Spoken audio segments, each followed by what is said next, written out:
తెలంగాణ రాష్ట్ర డీజీపీగా ఐపీఎస్ అధికారి జితేందర్ నియమితులయ్యారు. ఈ మేరకు రాష్ట్ర ప్రభుత్వం ఉత్తర్వులు జారీ చేసింది. ఇప్పటి వరకు హోం డీజీపీగా ఉన్న రవి గుప్తాను హోంశాఖ ప్రత్యేక ప్రధాన కార్యదర్శిగా నియమిస్తూ ఉత్తర్వులు జారీ అయ్యాయి. కొత్త డీజీపీ జితేందర్ పంజాబ్ రాష్ట్రంలోని జలంధర్లో ఒక రైతు కుటుంబంలో జన్మించారు. 1992 ఐపీఎస్ బ్యాచ్ అధికారి, ఆంధ్రప్రదేశ్ కేడర్కి ఎంపికయ్యారు. మొదట నిర్మల్ ఏఎస్పీగా పనిచేశారు. ఆ తర్వాత బెల్లంపల్లి అదనపు ఎస్పీగా విధులు నిర్వర్తించారు.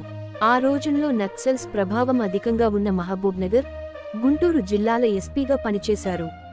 అనంతరం కేంద్ర సర్వీసులకు వెళ్లి ఢిల్లీ సిబిఐలో, అనంతరం 2004 నుంచి 2006 వరకు గ్రే హౌండ్స్ లో పనిచేశారు. అనంతరం డీఐజీగా ప్రమోషన్ పొంది విశాఖపట్నం రేంజ్ బాధ్యతలు స్వీకరించారు. నేషనల్ పోలీస్ అకాడమీలో కొంతకాలం పనిచేశారు. ఆ తర్వాత వరంగల్ రేంజ్ డీఐజీగా నియమితులయ్యారు. అనంతరం ఆంధ్రప్రదేశ్ సిడి, ఎంక్వైరీ కమిషన్, విజిలెన్స్ అండ్ ఎన్ఫోర్స్ మెంట్లో బాధ్యతలు నిర్వహించారు. ఆ తర్వాత హైదరాబాద్ కమిషనరేట్ ట్రాఫిక్ అదనపు కమిషనర్గా పనిచేశారు. అనంతరం తెలంగాణ శాంతి భద్రతల విభాగం అదనపు డీజీపీగా, జైళ్ల శాఖ డీజీగా పనిచేశారు. ప్రస్తుతం హోంశాఖ ముఖ్య కార్యదర్శిగా ఉన్నారు. జితేందర్ 2025 సెప్టెంబర్లో పదవీ విరమణ చేయనున్నారు.